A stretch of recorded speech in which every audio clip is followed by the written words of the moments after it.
David. You know me too well. Right, perfect. So first of all, welcome everybody again for another online coaching workshop with myself. I'm Brent. Tonight we've got planning for the individual within our group. And I know I mentioned before that we focus quite a lot in this series on the individuals within our group. So we're going to look at that in detail tonight, and I've already had a look through the stuff that Brent's doing. There's some really insightful stuff in there, some great takeaway bits. So the usual rules for you. I don't mind your cameras being on because we haven't got 100 people on, so don't worry too much about that. But please ensure your microphones stay muted for me, just so we don't get any feedback or echoes and stuff as we work through. The chat function is open all the way through. When Brent's presenting, I'll be in there looking at it, and then vice versa. So if you do have questions, feel free to fire them in, or if you'd like to speak, obviously pop your hand up and we can stop and listen to your question and try and provide some info or context around what we're talking about there. Safeguarding, as always, I do need to refer to it. I'm the safeguarding lead for the event tonight, so if you do have any concerns or anything pops up during this event, I don't believe we've got the under 18 signed up, so there shouldn't be, but you can contact myself or Sarah Pridmore, who is the DSO at the County FA. Just a final reminder for those of you that have just come on, there is the QR code for the register. It's really important that you do, if you can, scan that and just sign yourself in so I can allocate the CPD hours. If you're unable to access that, as we've just said, if you're on your phone right now, just go into the chat and write your full name, and I'll go back in tomorrow. And then I'll be able to add you to our register and ensure that you get the CPD hours allocated to your fan. And for those of you that have been on the previous ones with us, I know I mentioned before that we've been having difficulties. I do now know that all the ones we've added are on your fans. They're just not showing on our system. So hopefully everything that you've attended so far this season is showing. If you're unsure, go to myaccount.thefa.com, click on learning and scroll down to CPD, and it will list everything you've done and the dates, and you can go back and reconcile. And if there is anything not showing for you, do let me know and I'll chase that up. It's just vital for you if you are looking at completing any further qualifications as you move forward, such as CSB license, to be able to evidence your CPD. So that's that. So I'll set the scene as I do on each of these meetings. It is an online CPD. We're not out in the grass. So we're really looking at those softer skills of coaching and adding tools to our coaching toolkit. These workshops try to cover a wide variety of topics. We've done creating the right environment, coaching as an effective team, tactics on the match day. And tonight we're looking at that planning for the individual within our group. And we hope that this, again, will benefit you when coaching your players in your context. So who's who? My name's Tom Measham. I work at Sheffield and Hallamshire County FA. I came into this role, and my background is a coaching background. So I've coached professionally for nearly 15 years. I've been an FA tutor and still coach professionally now. And alongside me is Brent Freeman, who I will allow to introduce himself. Yeah, so similar to Tom. So I've worked at Derby, so in the elite game, but also done a lot of stuff, coming in through grassroots as well. So worked for the FA for several years, quite a long time ago. So hopefully a few of the experiences that I've kind of come across will help support, some people on the call as well. Awesome. So the learning outcomes for tonight, as originally advertised, why do we plan for the individuals within our group, how to plan for the individuals within a group, and support. Oh, Brent, I didn't change that language that we said we'd changed. And supporting players who are striving or thriving. And what we have added, based on sort of looking at what we've delivered over the previous 3 of these workshops, we have added a little section in around the psychological skills that we'd like to develop within players, which does link in quite nicely when we talk about planning for the individual, because we can plan to develop those skills with individuals throughout our practices. So that is they are the learning outcomes for tonight. The agenda is around what is the importance of planning for individuals within my group, how to plan for the individuals, how to support players who are striving and struggling, and that's the language I was just talking about, me and Brent. I've not aligned the language all the way through, and developing psychological skills as an individual and as a team. So that's what we'll be working through today. So I'm going to hand over to Brent, who's going to get started on the importance of planning for the individual. No problem. Thanks, Tom. Yeah, so I think tonight it will be interesting in terms of that language, because we'll be talking about differentiation, and every group you'll have the players that are really forging ahead or really doing well, and then the ones at the bottom of the group that are struggling, or but I will be trying to be quite concise around kind of what we're talking about when we're talking about kind of the three groups, if you like, around it.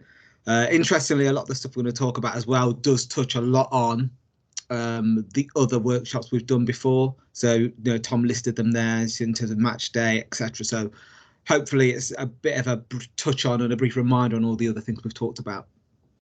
So initially, I think I was thinking about where to start this, and I thought, I came across, doing some research for this, thought this actually sums it up quite well in terms of, equality and equity, and actually this happens everywhere. This happens in your workplace, everywhere. This is in terms of, equality is obviously you want everyone to have the same game time. It's obviously providing everyone with the same resources, the opportunities. So whether it's in football, you want everyone to have access to the game.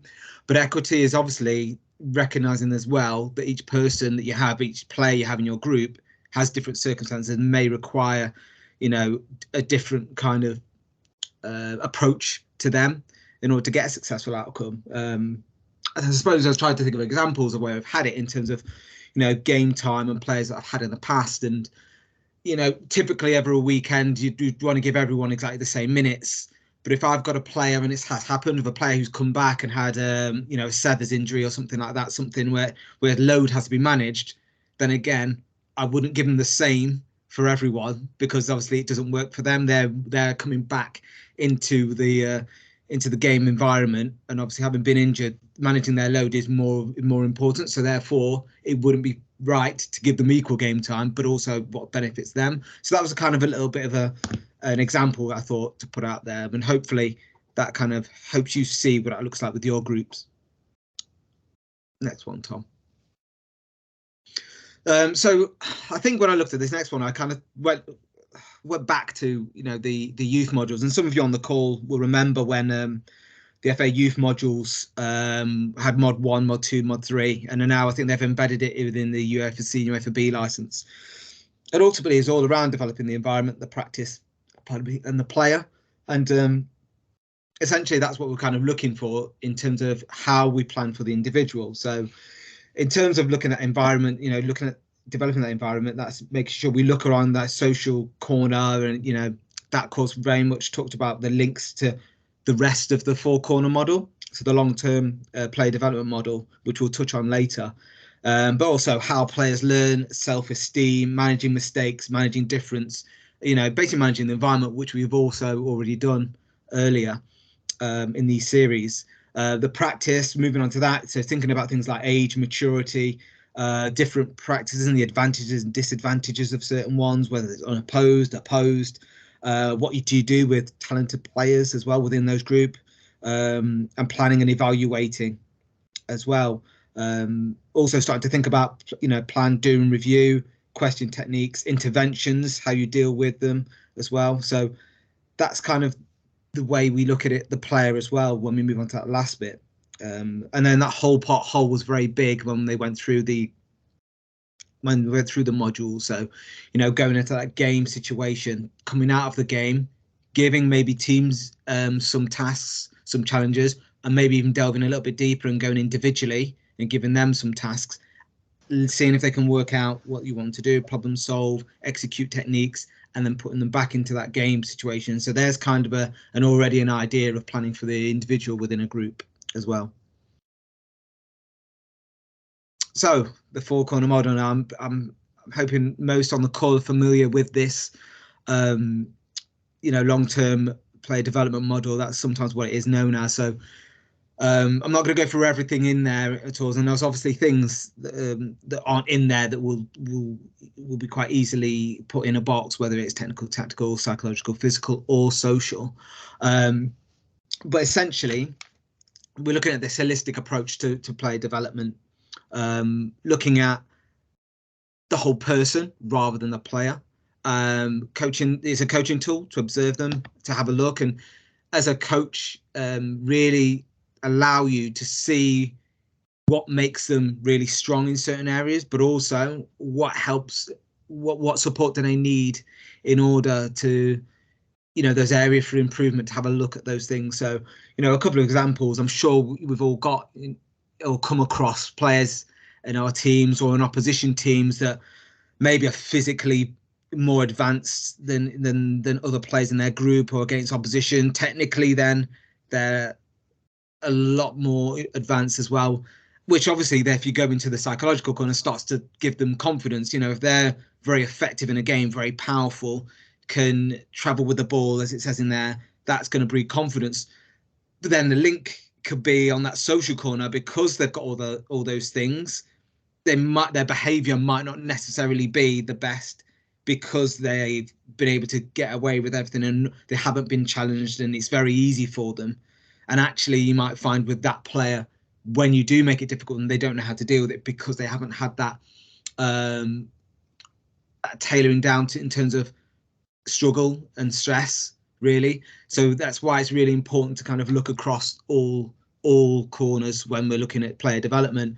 Another one, which is, quite typical, is, again, players that are quite slight. So physically, maybe not as mature as everyone else, technically excellent, and actually good decision makers. And you kind of think, well, why is that? Well, ultimately, physically, sometimes in some situations, physically, they know they can't compete with others. They might have to move the ball quickly. They're problem solving all the time, because they know in one area of their game that they're essentially a bit weaker. And so they look for other solutions, and that's where the decision making comes in, a technique comes in, so they know to move the ball before pressure it becomes too close to them, etc. So that's kind of how you can start to have a look at the whole person and the player, rather than just focusing on one aspect of the corners around individual development. So here is a nice little example here. So obviously we all have groups, or have been involved in groups, whether girls or boys, and this was a bit of an example here. So the player on the screen, so you've got the different ages there. So the player on the screen is actually 11 and a half. That's a chronological age, shall I say. So they're 11 and a half. But if you look on there, technically, they're 13, and then physically, they're probably just below their maturation for their age. Psychologically, a bit older. So in terms of their decision making, maybe confidence, they're a bit older than probably where they would be. And then their social age is around their age group as well. So this is just with one individual. There can be so many different factors across the four corners that make up them as a person, and are things for you to kind of look at in terms of how you deal with them, how you talk to them, how you stress them, how you give them confidence, how you build their self-esteem. And as well, how you speak to the parents as well, because obviously I know we talked on the last one and the one before about parents and managing expectations. And that's another thing to speak about, is if you can see these things and identify them, the characteristics around them, you can have open conversations with the parents around these things as well. So that kind of really brings to life kind of what an individual looks like, really, in any group. Brent, is it also important just to I did have another graph like this that had the football age on as well. Yeah. So yeah, in terms of like football age, I mean, so it's amazing because you can have 2 6-year-olds, and one, it could be their first day at soccer Saturday camp, and the other one might have been kicking a football since they were able to walk. And so that differentiation straight away. Don't get me wrong, there's some talented, like individuals in the world. There's some people that can just pick things up, of course, and skills in different sports and different kind of things that you would do. But in there, just with those 6-year-olds, that one that's been kicking a ball and constantly grooving in that technique of, limbs and coordination, is kind of already ahead of the other 6-year-old who's literally just hasn't had an interest and just turned up on that Saturday. And that's where you have the different ages across across individuals within the groups. And it's just very important to be mindful of that when dealing with the groups. Yeah, so here we talk about, and this is where we talked about the different kind of language in terms of striving, strugglers. And here obviously we've got forging ahead, and across certain tasks where it's technique, skills, no matter what it is, like we said at the start, you're always going to have those players that are forging ahead, that are finding it easy, and you're constantly having to give them a challenge, as well as the ones that are coping, which is possibly, depending on what you're doing, where a lot of your group may sit. And then you'll have the ones towards the bottom end who will be striving to keep up with everyone else as well. And this can change from one skill, from one game to the next. It also depends on matchups, teams you put together, pairing people up as well in different situations. I think in terms of learning objectives as well when delivering sessions, I think something I certainly used to do, especially in the school setting, was almost in some, and some of you may have come across this, where you're building a practice and you want objectives to get out at the end. So whatever theme it is you've got going, you want them all to be able to do this. Okay, so that's great starting place. All of them want to be able to do this. Then you might go, right, for the next level, we want most of them to be able to do this now. And then some of them who can really advance, go on to the next one. So it might be something simple like you're doing ball manipulation. So you're looking at them to move the ball around an area. So you want all of them to be able to move competently with the ball around an area without bumping into anyone or losing control. Most of them, you want to be able to move at speed in one direction, one or the other. And then it might go, right, some of them I want to be able to move at speed and turn off both feet. So already you've got differentiation in terms of some of them will be able to do that top end and you can challenge them further still, but at least everyone's trying to go after the first one, which is move competently around the area, and then you can go around and gives you that time to observe who can hit those levels and those objectives that you've set. Next one for me, Tom. So yeah, highlighting this differentiation, as we've said, can change from practice to practice. So yeah, developing individuals for area to improve. So it might be players that you identify do have an area that is quite obviously in need for improvement, really. So how do you plan for that individual? How do you ensure that they have the opportunity to be maybe put out their comfort zone to work on it? It might be giving opportunities to players that are really good at something and give them a chance to, build that confidence, build the self-esteem, which moves on to the social skills. So that might be a way of, I'm going to put them in a position or give them a task within a practice that's going to let them do what they're really good at on lots of occasions to make them feel good and to continue to work on that skill, which then leads on to teamwork and social skills. So you might, there's a couple of ways of doing that. It might be that you speak to a certain individual about players. And I know I've mentioned this example before about maybe before the session, you're looking at leadership and you might go, actually, I'm going to explain this game to you or to a couple of players and go, look, this is the game. Do you get it? Brilliant. Yeah. Right. Do you mind explaining that to the rest of the group later on when you get to that part? And then you're giving them those bits of social skills in terms of leading, talking in front of the group. You also might even ask them, what do you think can make more difficult with this task or easier for certain players, and actually give them a little bit of ownership in there as well. You've also got giving individuals more exposure to certain key capabilities. So a good tool, which I know we'll talk about later, is the 6 key capabilities, which is a good observation tool at knowing what players do, whether it's timing, movement, technique, scanning, those things. You might put them in a certain position so they get more exposure to doing those things as well. Whether it's something they are really good at already or something you want to improve, but even just working off those key capabilities will really support the individuals as well. So we'll move on to the step principle, because ultimately, how do you adapt that for everyone? So obviously, hopefully, you've come across this principle already. I know we've touched on it before in terms of changing, spaces, the task, equipment and people. Spaces might be something as simple as have a locking players in areas or dimensions. So it might be you do a tighter area because you want more interference from other players. It might be you want it tighter because you want them to not have too much time in order to take in what's going on around them and start to build up their scanning skills, for example. The tasks might be certain teams or individuals have a certain task, or even teams.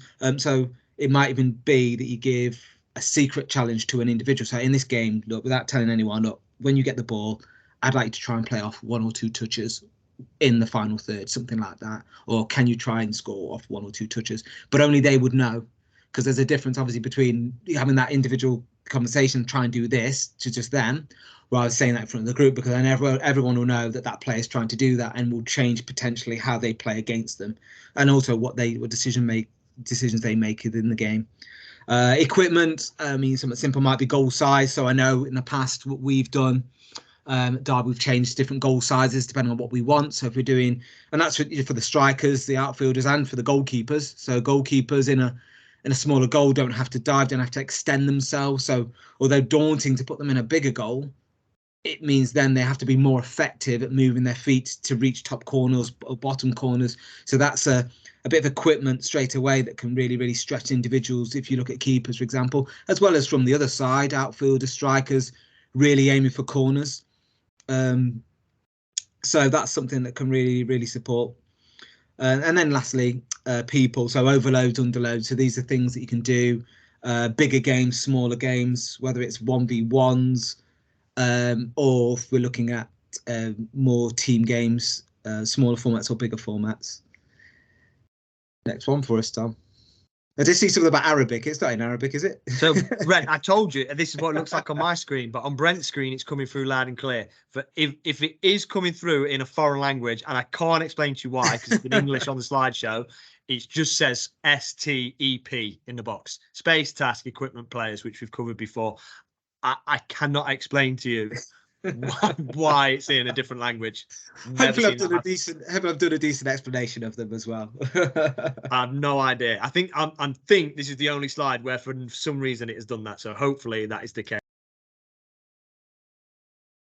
No problem. So again, this is another sliding scale. I know something we've touched on in terms of obviously the scale, in terms of where we're looking at more of a technique or unopposed practices, all the way up to skills and more game-based stuff as well, whether it's, again, like we've touched on the end there, 2v2s, 8v8s, etc. there. So different examples might be goalkeepers. So I know it's a Derby, and some of you on the call may do this, where goalkeepers have their own little bit of a session with the Derby. It would have been the goalkeeping coach. So again, that would probably be more technique-based, handling, maybe distribution with their goalkeeping coach while the outfielders are doing something else on passing. But then, can it be done in the session as well? So if you think of the end zone game and you're looking at working on distribution with an individual who's a goalkeeper, then maybe having them as that end zone players, looking at them receiving and then playing back into the group as well. So that's just another example there. We've also touched on in the past the carousel approach. So with a carousel, you might even do these 4 things. You might have a carousel of these 4 things. You might have a matchup. You might have an overload practice. You might have unopposed practices with the theme that you've got. And it might be that you identify certain players that actually you want to keep in certain practices for longer. So if you want more decision-based gameplay and problem solving for certain individuals in your group, it might be they go more to the overloads, the matchups. Whereas if a player, you just want to give them more repetition at more techniques, and they might slide down the other end of the scale and look at more technique stuff as well. And then obviously you can rotate around the carousel. But if you feel, well, actually, I'm going to give them a couple of minutes, so rather than having 4 or 5 minutes slots at each one, it might be, well, actually, I want this player to have two 5 minutes at this exact station to give them extra on the technique before they move to another of the 2 of the 3 that are left. So it's just that individual kind of thinking about what your players' needs are and having that plan beforehand, really. Next one, Tom. So just one for kind of people on the call really to think about. So obviously we've talked about the practice spectrum and the step principle, and just for a couple of minutes, just to think about players in your squad and think about who struggles. Do you have a struggler in certain aspects? When you do certain themes, players that thrive, players who could probably do with support on their social development, their social skills, and then the psychological, those decision-making skills, problem-solving skills. So, just maybe have a little think about those players that in your group you have that you think, oh, actually, do you know what? I've never thought about it that way, and maybe I do need to bring them and support them in that corner, because if you can support them in that corner, it maybe will have a positive effect on the other 3, if you like, as well. So that's just something for everyone on the call just to think about there. Next one for us, Tom.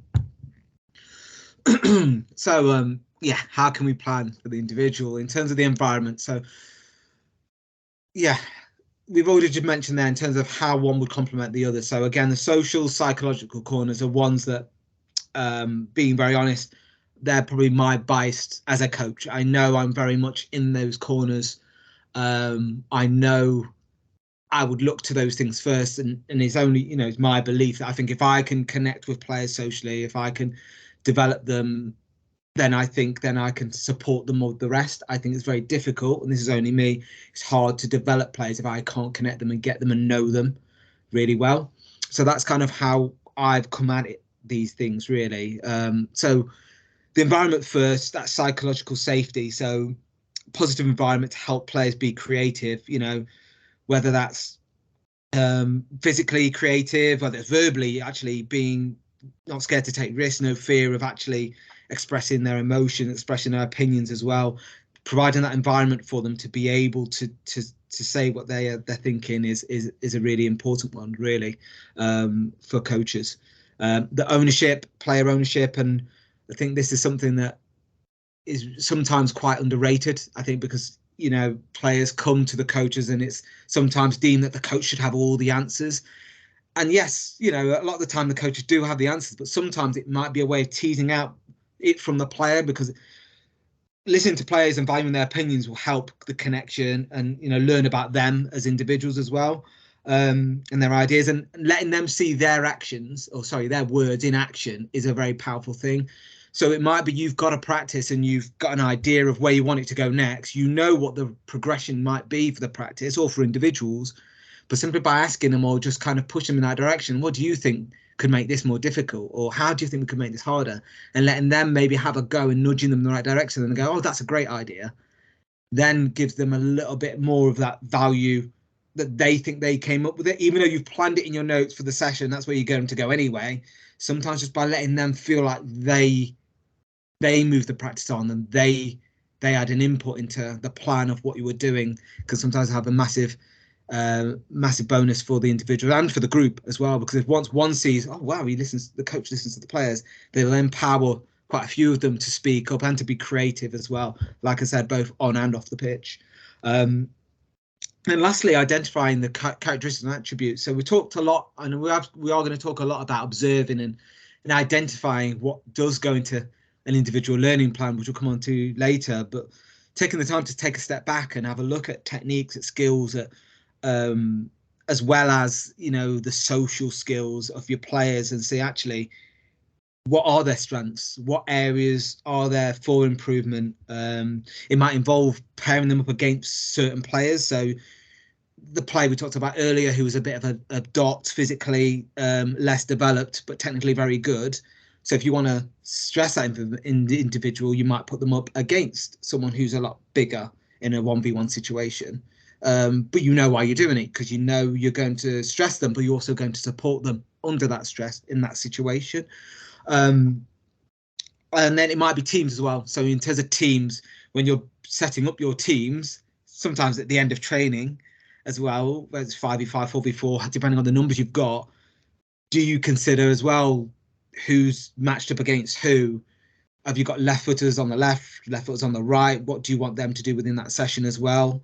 Where are they going to play at the weekend? So we will come on to it in a little bit, that, you know, I would tend to work backwards from the weekend and think, well, at the weekend, who have we got? What format are we going to play? What formation potentially are we going to play? Right. And then start to go on the target players and go, right, well, if they're going to play that at the weekend, then actually this week is a good opportunity for me to put them in those areas as well, and balance the teams up as well, to either give them a bit of stress or to a bit of comfort, a bit of confidence as well. So they're just a couple of things to think of around the individual and planning sessions. So I'm just going to go through a few things. So I'm not going to spend too much time on them all, because what I will do is I'll go through some that I put on from sessions that I have done in the past. So on this one, you know, different sessions. So this one simply, it's a small pitch. So we touched on it kind of earlier, and on the screen, obviously, you can kind of read on there what it talks about in terms of what effect this has on players. So again, loads of contact, lots of involvement in the sport, in a small pitch, instead of a regular or a larger pitch. So a technical player, someone you want to have lots of touches, pass and receive a lot more often, it might be that you use a small pitch for this individual, or you put certain players in certain positions on a pitch like this to support them in that one. Next one.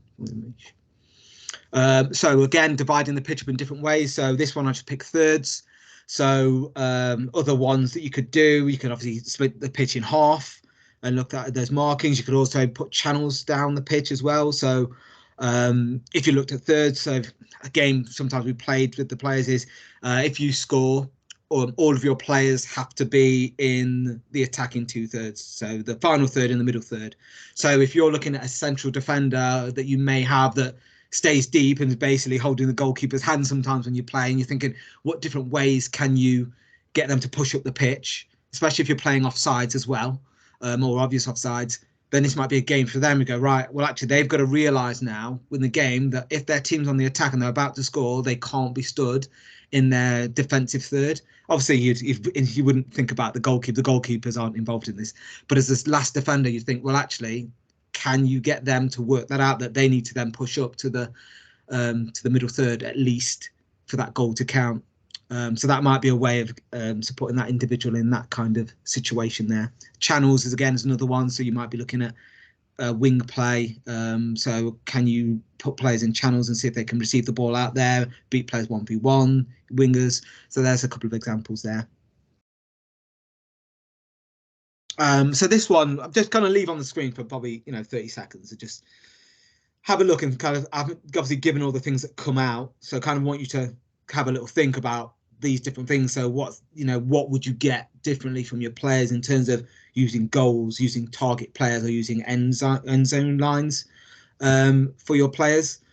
Because all of these will give a slightly different tweak to the game you're playing, but also the individuals within your session as well, based on what you want from them.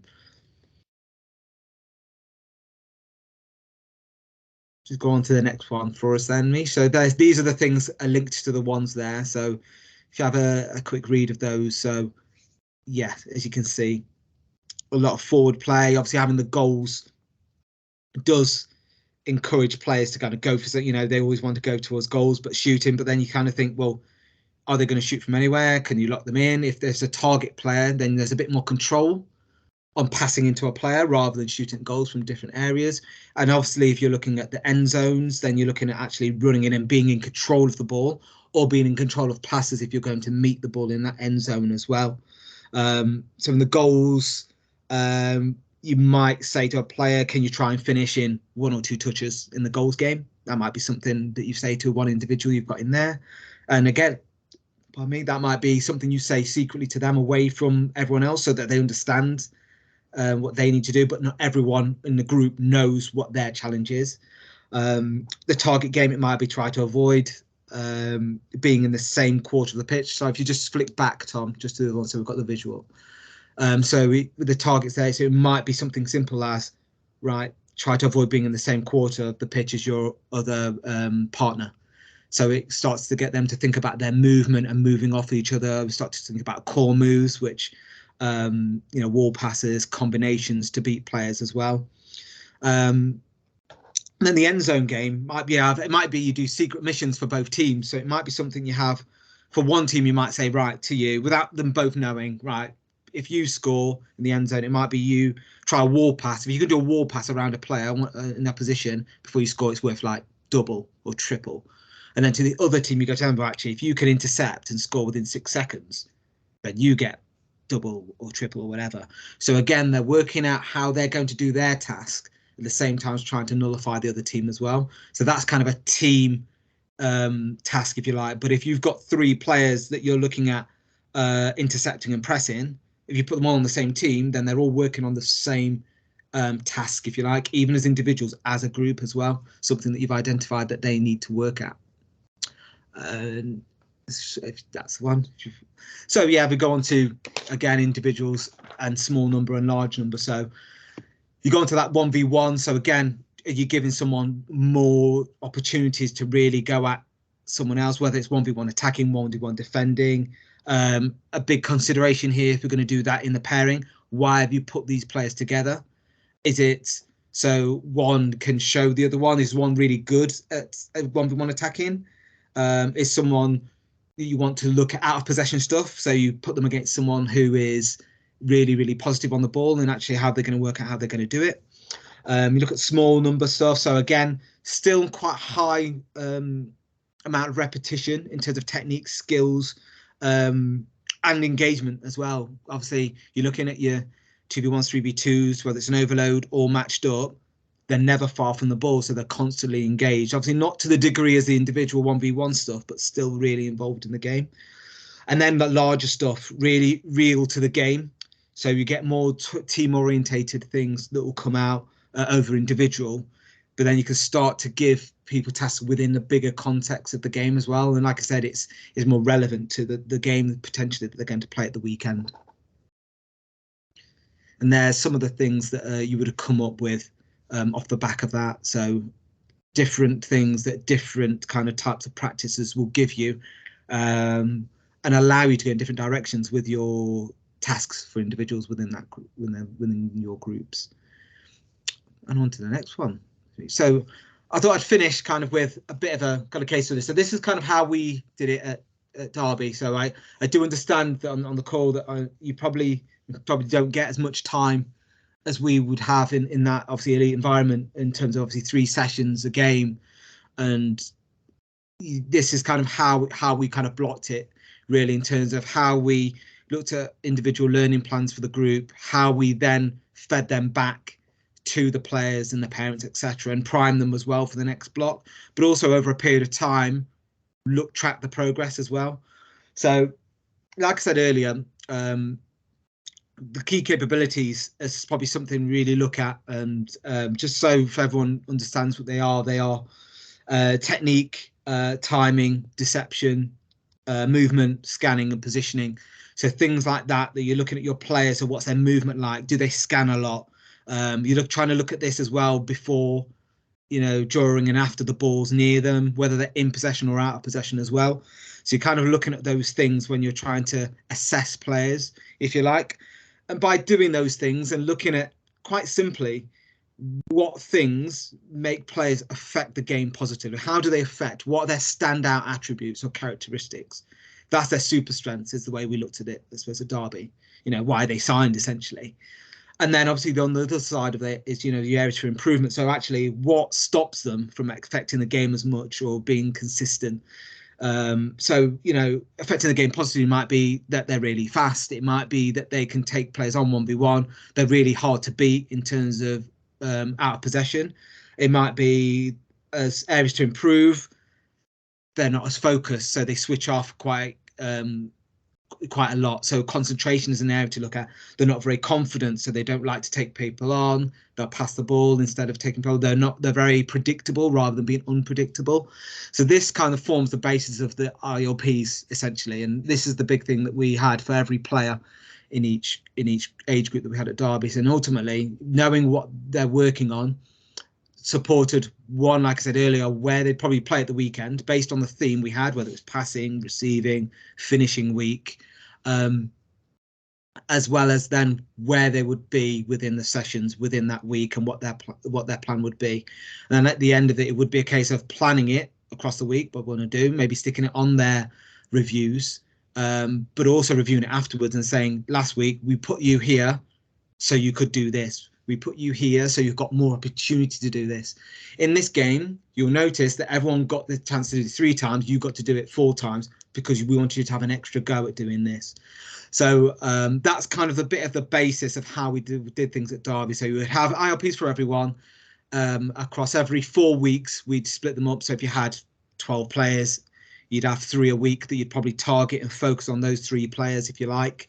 And then you'd build the session around them. And then obviously you'd make sure that everyone else fit in, but you'd build it around those 3 and then make sure that everyone got out from the theme of that week. And then come the weekend, they would be playing in positions primarily where you would want them to be. So I'll kind of do it with this one in terms of the 3 players targeted here. So passing week, looking at maybe short passes, long passes, combination.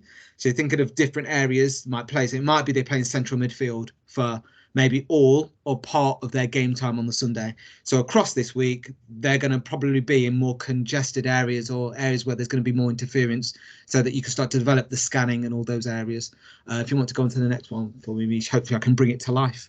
So this practice, something simple. So on the left, you've got the ball there. So it's a case of those 4 in yellow, keeping the ball. Let's say 3 passes minimum 3 passes. The 2 are trying to stop them. And then as soon as they've made 3, they can go at any point they want and transfer to the other box where you've already got 1 player waiting. So the player in the middle would simply turn and then be on the other side of the box. And the 2 at the top and bottom of the page would run to then move across to join the top and bottom of the box there. So if you look at this as an individual, you'd probably look at the one in the middle and go, in the middle of the picture, the yellow in the middle there is, he's probably going to get, or she's going to get the most there because they're going to be constantly in both boxes. So that person you might give more, they're going to get more repetition of passing than anyone else in this game, simply. So the 2 on the either side might move up and down as well. And you could rotate this around. So you might go, okay, we're going to rotate the 3 defenders out and make sure everyone gets a go. But you might go, actually, no, in this practice, you're not going to defend tonight because your ILP is to work on your passing. And so therefore, we're going to make sure that you're not pressing the ball. You are passing and receiving a lot tonight. So that might be one simple one in this practice, which hopefully comes across to everyone on the call. Next one for me, Tom. This one, so again, if you've got 3 passes, a bit of a wave practice here. So you can see the team in red, they will go against the oranges. So it's a very swift and quick attack against the oranges. They'll attack when the ball goes out or dead. Then the yellows will then attack the oranges again. So the oranges will stay as defenders constantly for a set amount of time. It might be they'd stay in there for 3 minutes or something like that. Pardon me. So it'll be a wave. So the reds attack, then the yellows attack, then the blues attack, then the reds, in that order constantly. So what you might do in this one is you might go, well, on each team, you will have a certain player. So if they can get an assist in the game, that it's worth 5 instead of 1. But you wouldn't tell everyone else. So again, you have that little secret mission to them all. And goes, so that individual is in your game who you're looking at in terms of passing week, going, right, if they get the ball, it's only a try. It's not a definite, because if they're in front of goal, you'd rather them shoot than pass it. But it's just something to get them thinking about problem solving. What you might do is you may have, if you have all 3 players looking at passing, you might put them all together and see, actually, can you combine to get past the oranges together and maybe give them a certain different task. But at the same time as you're working on those 3, you've still got the wave of the game and everyone attacking, passing, receiving. You've got transition. You've got all the different principles of play going on in a game-based situation here as well. Last one for us, please, Nish. So again, so you get to the end of the training. So let's say you've got 7v7 plus 3. So again, rather than having people off the pitch, you want everyone involved. So you might add in a channel either side so everyone's involved. So you've got your yellow in the middle of the pitch, who's your floater. And interesting one to mention about floaters, because I get that sometimes a floater can be put in just to balance up the numbers. I've got an odd number, let's put them in. Well, actually, there's more detail and there's more thought behind it than that, because actually the game is very much overload, underload. So just giving someone a floater without any thought is possibly doing them a disservice, especially if they don't get changed. So in this situation, the yellow is a floater. They're a floater because I want them to get on the ball more often than anyone. I don't want them, again, to be out of possession. So whoever's got the ball, they're constantly in possession. So they're always supporting. It might be you then start to put little constraints on them and go, right, when you get the ball, I want you to try and play off less touches. It might be you go, right, when you get the ball, you're not allowed to dribble across the halfway line. So if they get it just before, they've got to look for passes rather than dribble across the other. Or I say I've said not allowed, so language is key. It might be try to. So there's a difference there in terms of my language. You're not allowed to do something means that inhibits them, whereas try to just means, well, if you can, try and pass it. But actually, if you have to run across, you've got no options, run across. So again, the language with the individual task here is really key. The top and bottom, so the ones in the channel. So again, they might be locked in the channel, but they're still looking at passing. So it might be they have more crosses, which is still a long pass. It might be driven passes that they do more often as well. So you start to get into them. But also, if you look at the blue and the orange on both sides of around the halfway line on either side of the yellow, there are my central midfielders for the weekend. So they're both playing in there.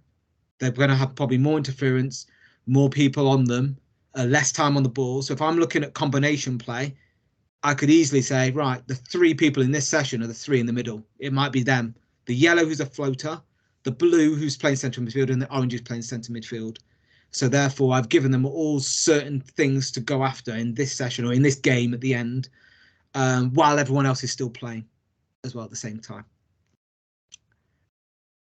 And that's it, really. So hopefully I've kind of given you a bit of an idea of, you know, playing for the individual, how to think about it, how to build my ILPs as well, things to look at for that, but also how does it look like real time within a session, which isn't inhibiting the other players within the session as well, hopefully. But I'm happy to take questions at the end as well. Awesome. I that's one of them where if you've sat there and you may be thinking, whoa, there was a lot there. There was, but there was so many little gems in there that this is why we record these, because you have the opportunity to watch that back. But I think the things that come out for me are just the value of recognizing that you've got 18 or 12 or whatever individuals that make up your group, and each session and each topic and each week and each weather condition and each opposition will impact those individuals differently. What we're not saying to you is you need, if you've got 18 players, to have 18 different interventions for 18 different players every session. We're saying think about them as individuals. You have to do that every session. It might be 1 week or a couple of weeks back to back we're focusing on. So when Brent spoke about IDPs, the players that are working on finishing, so they're my focus. So I will plan practices or targets or interventions for them.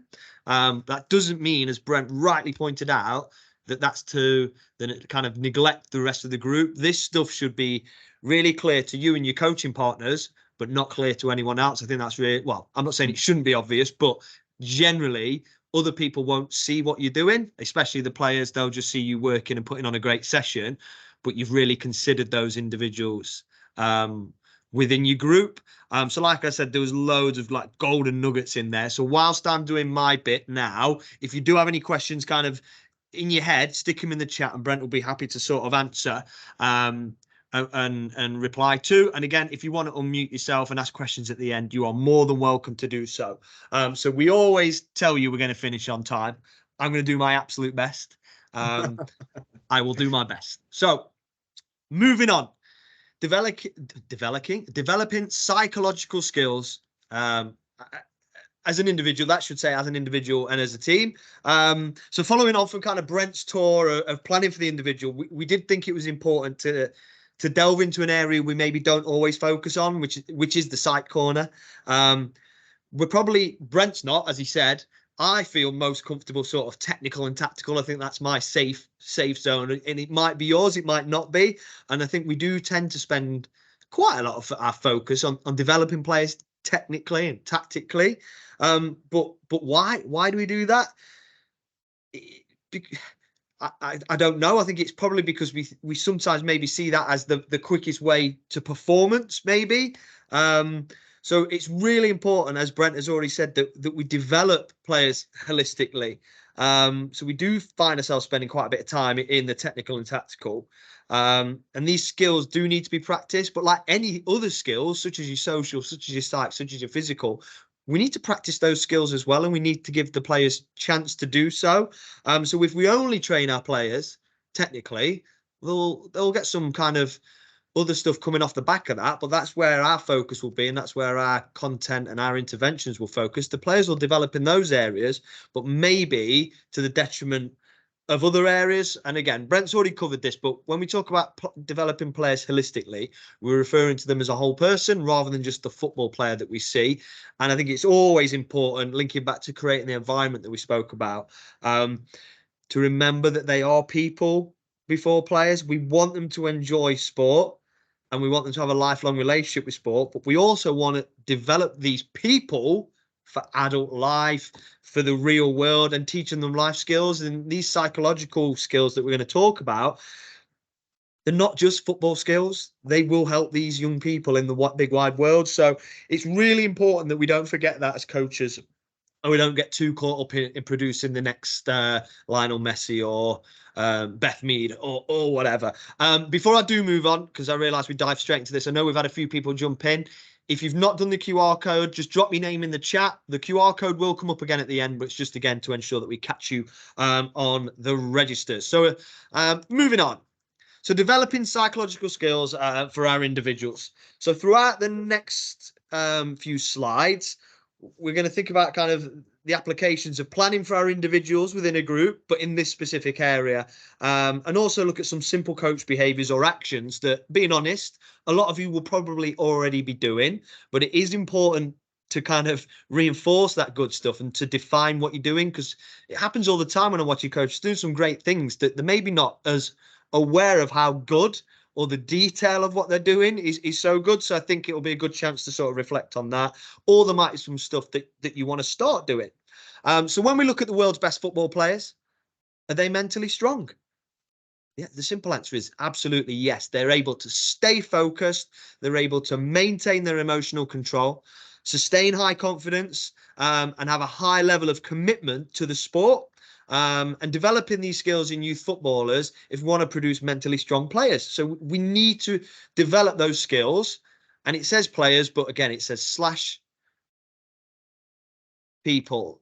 Sorry, I was just reading that message. So again, I want to really reiterate, we want to develop these skills for these people, these young people that we coach. And I've put two players on the screen there, Harry Kane and Alex Greenwood. And I think they're just two absolutely great examples of players that, from my observations, are mentally very, very strong. If you just look at how they apply themselves, how their body language, how focused they are when they play. So they're two really good examples. We're not all going to be lucky enough to coach a Harry Kane or an Alex Greenwood. So again, just to reiterate, they're all on their own journey. We want them to enjoy football and sport, but we want to develop these skills within young people, so that they can go on to have successful lives in sort of whatever they do. So developing psychological skills, again, coaches, we can play a really big role in these skills being developed, and it can be achieved by incorporating some simple strategies within our normal coaching. So there is a research piece, and I'll give you the links to this outside of this. I'm not going to spend loads of time talking about the research. It's reported that coaches can do this by exploring a program focused on the practical application within coaching sessions of 5 psychological skills, the 5 C's. Really simple method for us as coaches to look at to help support players develop psychological skills. So the 5 areas are on your screen: commitment, communication, concentration, control, and confidence. So I'm going to work through each area. There'll be a bit of a definition, the practical implications. I do have a couple of video clips to sort of show how simply that they can be brought to life, whether that's for an individual or for your wider group. For the areas I haven't got clips for, because some of them are tough, such as control, I don't want to show you kind of a clip of a player crying, because it's just going to be a bit weird. So we'll do some examples on that slide. A warning, these clips are of me coaching. So if your volume is set at 100, if you're not already used to me shouting all the time, if you think I shout when I'm presenting, Brent will know I'm mic'd up and I'm shouting. So it may come through quite loud. So just be prepared for that. But we're going to look now at commitment coaching and then work through. So commitment coaching. Create a learning environment that fosters self-esteem, persistence, and skill development. So what we want are players that are really determined to learn and apply themselves when they're at training and when they're in matches. So when we're coaching commitment, and we might pick one session every 5 weeks where commitment is our focus, for example. So when we're coaching commitment, our aim is to encourage and value the following behaviors in players. So high consistent effort levels, eagerness to be involved and interested in the drills. Oh, I shouldn't say drills, in practices and games. Persistence in the face of mistakes and errors. Desire to reach personal goals and taking on challenges without a fear of failure. So they're the type of skills that we want to encourage as coaches. And just before we go into the clips, the implications of all of these on our coaching, firstly, our noticing skills become very, very important, because what you'll see on there's nothing about success on that slide, but there's loads of positive behaviors. So it's really important for us as coaches that when we see these things, we're able to notice and reinforce that with our players. And also, just to be clear, do our players understand what these mean as well, which is really, really important. So if we're telling them to be committed or persistent, do they know what that means? So it is important for us as coaches to put this in language that's friendly to the players that we coach.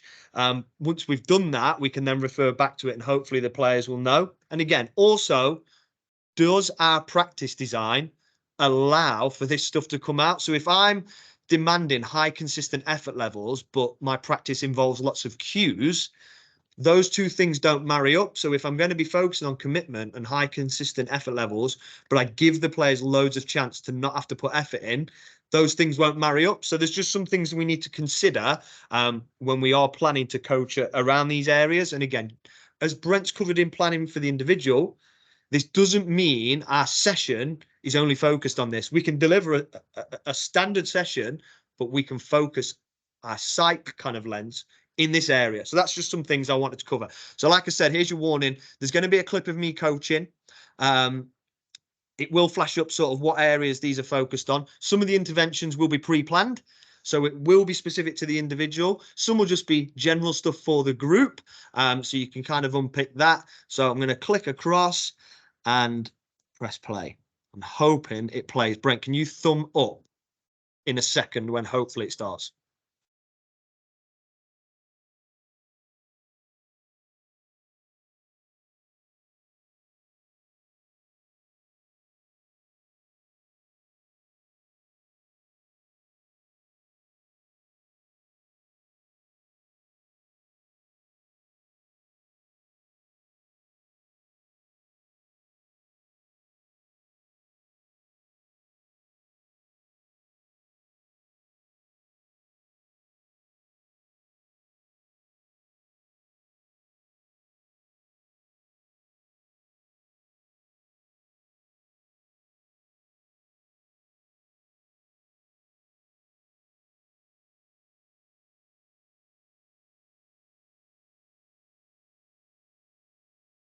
I don't know why I walk like the hardest person in the world when I'm coaching as well. I don't know why I do that.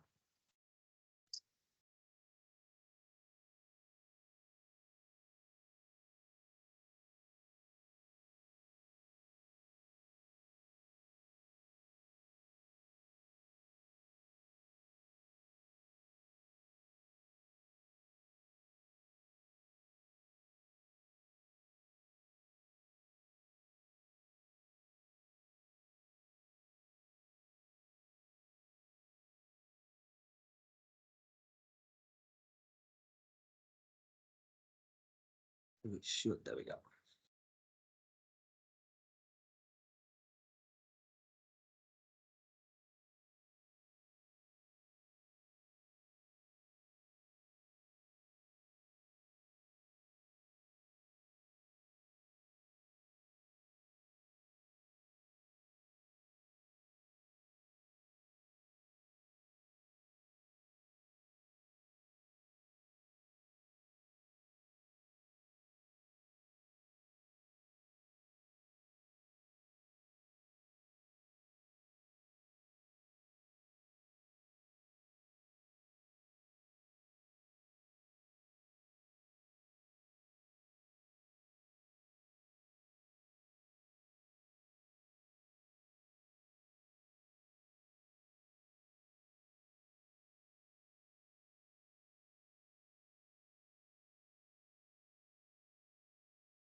Okay, so hopefully you got through that.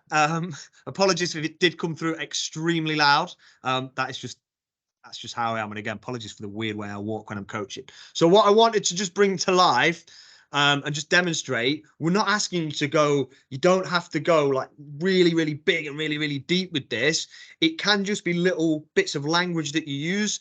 So in terms of like the high consistent effort levels, and sort of that area, showing interest within the drills and the games, that just stemmed from me firstly dotting about and giving each individual a bit of a nudge to say, let's make this as hard as we can for our opponent, and in turn they'll be making that really hard for me, so it makes it better learning experience for me, a bigger and better challenge. And then that was a group message, so you heard me tell them to be really, really aggressive when they defended, because I want every player in that group to be at their absolute top effort levels to bring the best out in each other. So that's just one sort of way that we can do that as a coach. The stuff around sort of taking on challenges without a fear of failure. So early on, the language I used, and Brent used it earlier, was try to get behind that man, try to push the ball behind that player and wriggle out from that really, really tough situation.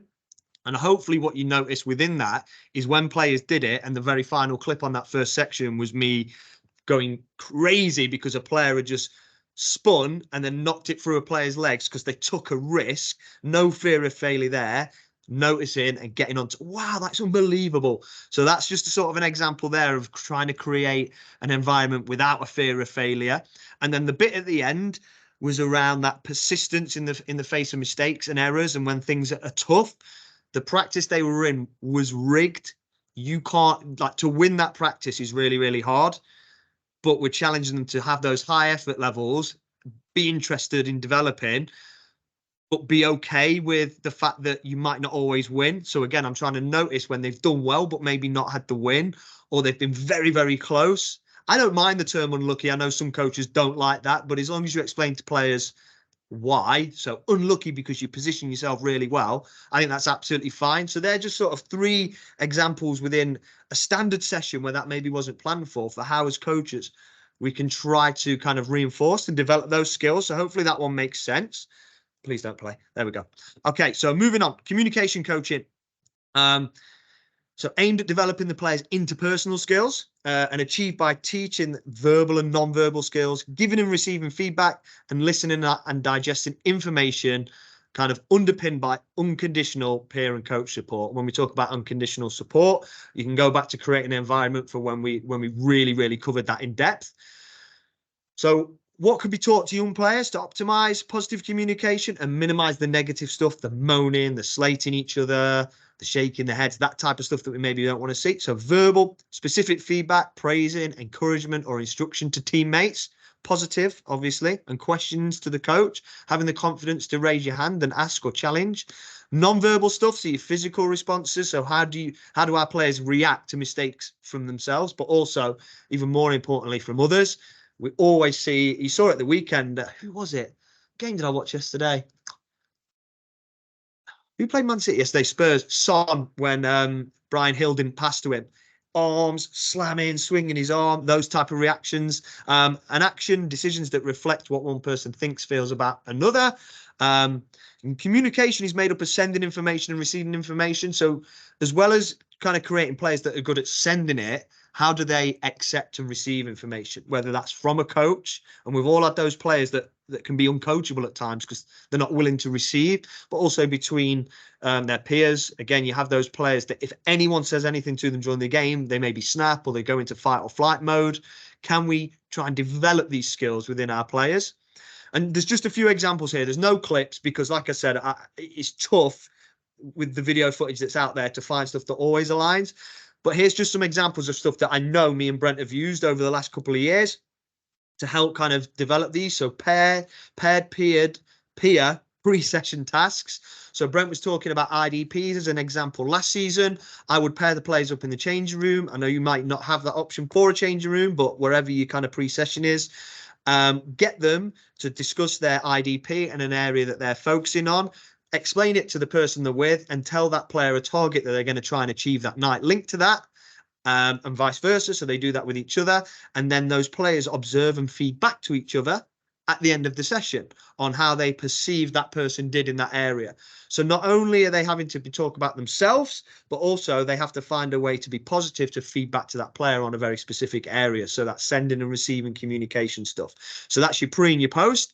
Things that we've covered already on previous calls, player-led team talks or feedback sessions where we allow the players to feedback. It's important as a coach to manage that and give that kind of clear expectations on this will be a positive feedback. And if we do need to discuss negatives, we'll do that in a positive manner so we can educate those players to feedback appropriately.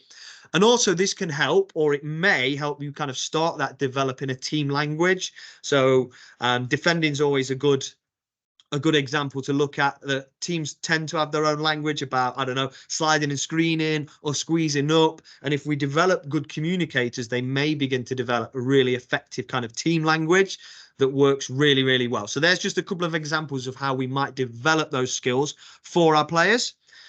Control coaching, again, there won't be any videos on this because I didn't want to show players in meltdown. But kind of the control skills are centered on the player's ability to manage their emotions, something that's really, really vital for these young people to achieve a kind of a desired state of alertness, either by activating or relaxing. And secondly, this is the really important one for me, to bounce back after adversity, to mistakes or errors or things that they perceive to have gone poorly. And again, I'll use that word perceived. Some players will perceive things to be going worse than they are. It's just the nature of our players. So I'm just letting a couple of people back in. So moving along. So for this, we need to consider the practices that we include in a normal drill that will train positive responses to themselves. So recovering quickly after mistakes or poor decisions and dealing with that anger, anxiety, and those things that going into fight or flight mode, where sometimes the players they're gone and they're very difficult to get back. How do we help them or teach them to come back from that? Preparation and readiness behaviors to control their arousal and their mindset pre-game and at key times. My team lost on penalties 2 weeks ago on Sunday. Was that because at the key moment they weren't able to control their emotions? I don't know.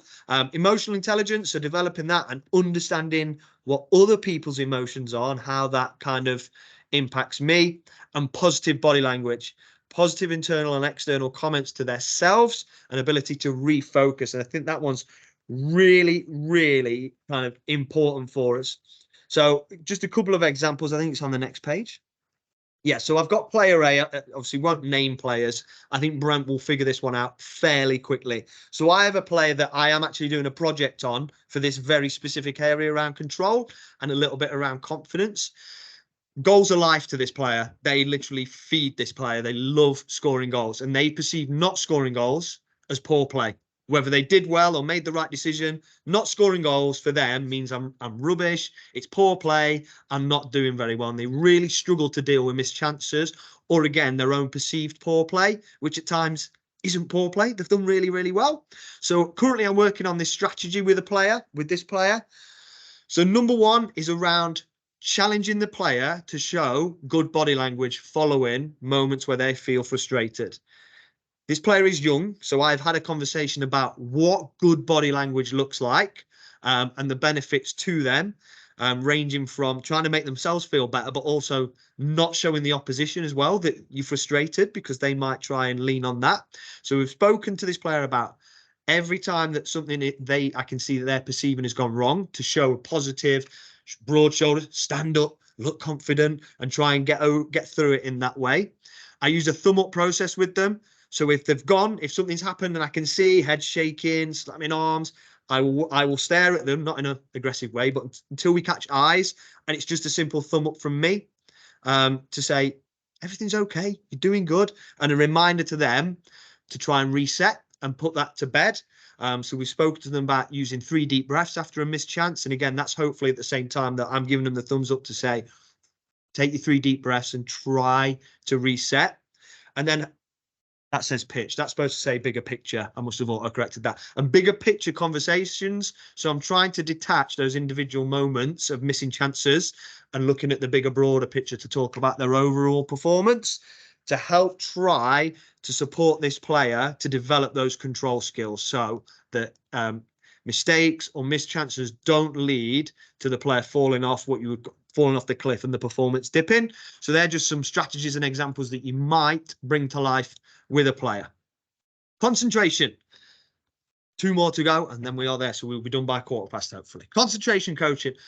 So focused on the player's ability to concentrate on the right things at the right time and in the right place while blocking out distractions that can harm performance.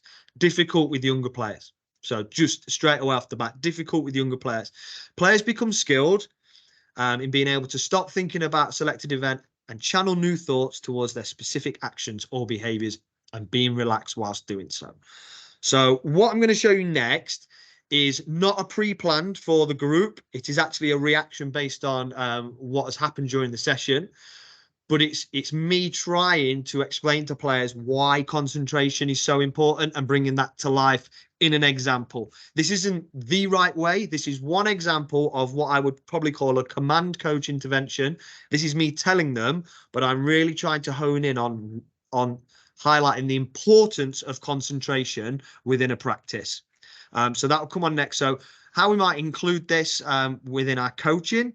So include a concentration and distraction element. And also to praise players for positive responses to those type of exercises. So the skills around concentration and ability to sustain attention for a defined period, focusing on the right thing at the right time, and ability to scan quickly and show good vision. And attention is governed by where the player is looking, who they're listening to, and what they're saying or thinking, and what they are feeling.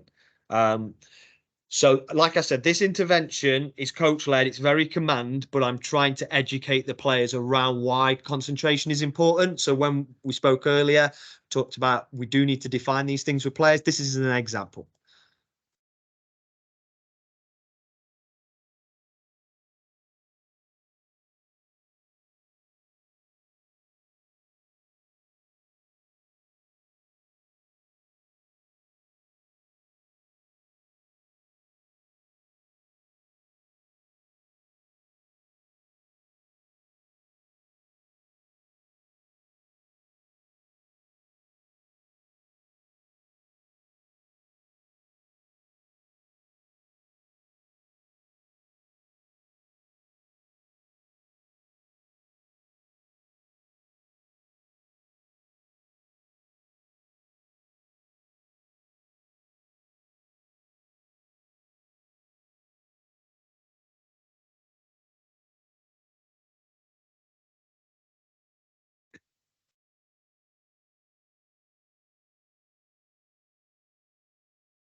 Okay, so it maybe comes across quite brutal, that one.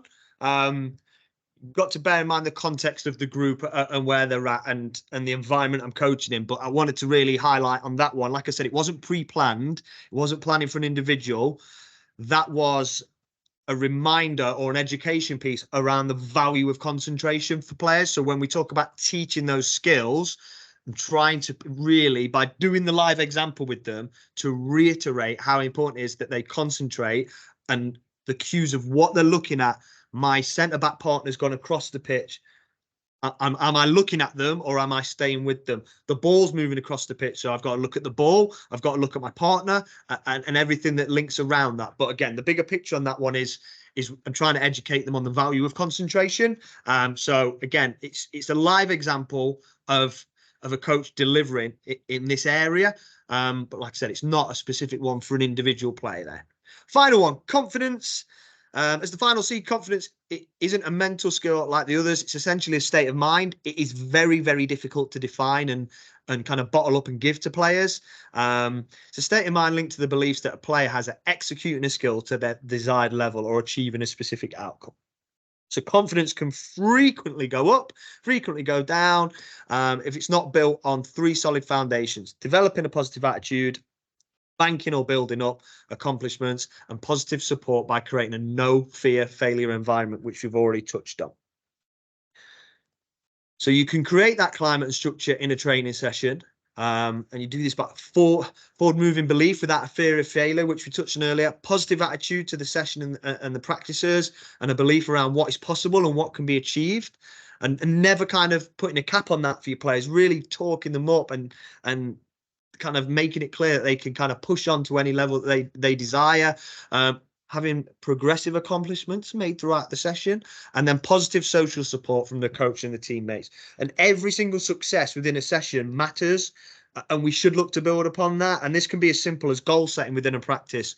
So we do a practice, a player hits a certain score. Can we challenge them to beat that score next time? That would be an example of building in confidence within our sessions, which I'm sure you all already do.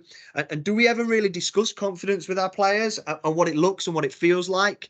We do need to define this. We need players to understand when they're feeling confident, because we want them to know when they're in that zone, so they'll take risks, so they'll try things and really do those kind of fear-free actions within games. And then can we kind of challenge players when they know what that feels like to almost not force themselves to feel like that, but to find ways to get back to that space. So the example on this one, it's probably 10 seconds long, this one, and it's probably the easiest and most basic way that we can try to support our players and their confidence. So it's just as simple as giving back very specific praise. But listen again to the tone and how I'm trying to get that across to players. I have had to bleat a name out on this one because I do say full name, I think, on this one.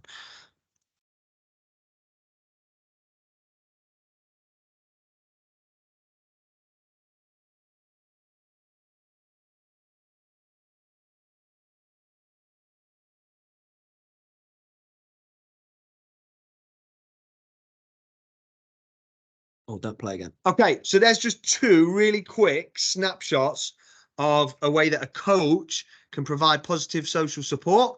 So very specific praise. The first one, we chopped the name off at the start, was praising a player. They knew what it was for, linking them to a high-performing Premier League football player at a team they support. So that's knowing my individual, knowing who they support, what players they like, and linking those two things together to really big up that player and fill them with confidence in that moment. So that was example kind of A. The second one, again, was a very specific example to that player. That both of those examples were sort of premeditated. So what I mean by that is I didn't plan them, but based on knowing their IDP and the areas they're working on, I was looking. And if I got a chance, I was really going to jump on it to really try and reinforce that positive feeling around it and give that player confidence. So then I can point back to those moments in future to say, hey, remember when I told you that and you felt like that? Can we get back to that space? So really specific detail in front of the group, using the name, telling them what they're good at. Just a really simple, straightforward example of how a coach can look to instill confidence within a session. So we've come to the end. We are a little bit late. I do apologize. So again, just to wrap those psychological skills up, how do we embed this into our sessions? Well, there's another typo. Sorry. Plan your behaviors as a coach. So plan how you're going to deliver your session. Plan how you're going to do your coach interventions. Maybe plan what C we're looking at for each session. So it's no coincidence that the commitment determination one was on defending week where that session was on, because they marry up quite nicely. I'm not to say you can't do others, but that was the real focus for me during that session. So can I plan the specific site corner we're working on? Am I working with 2 or 3 players? So if it's finishing week and it's my player that misses chances, am I planning just to work with them? Or is it wider group development? And again, linked to the stuff Brent covered around planning around the topic. So planning your focus, again, am I working with an individual, the team, or a unit? And trying to link the 5 C's to aspects of the game as well. So bringing it to life for players so they can look to understand it and understand why we're placing a value on it. But you can be as kind of brazen to say things, and I've started to do this a little bit more. If I see a player use their left foot, I'm on it and I'm telling them, great confidence to use your left foot. So I'm being as brazen as that at the minute to basically use the word and tell them great confidence. Or if a player runs in behind, I'm saying things like great determination to running behind. So I'm being quite brazen with this because it's something I'm trying to really work on. But it can be as simple as that. As long as your players understand what that means, and I've told them what I mean by determination to running behind, that's absolutely fine. So that's kind of sort of the final bit on that. So I will move on.